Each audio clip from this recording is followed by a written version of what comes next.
You ask Tiger to solve. This deals with linear equations with one unknown. The final result is y equals -1/3. Let's solve it step by step. Group all constants on the right side of the equation. Subtract 10 from both sides. Group like terms.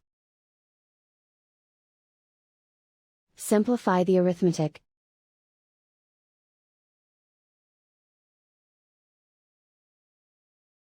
Isolate the y. Divide both sides by -3. Cancel out the negatives. Simplify the fraction. Move the negative sign from the denominator to the numerator.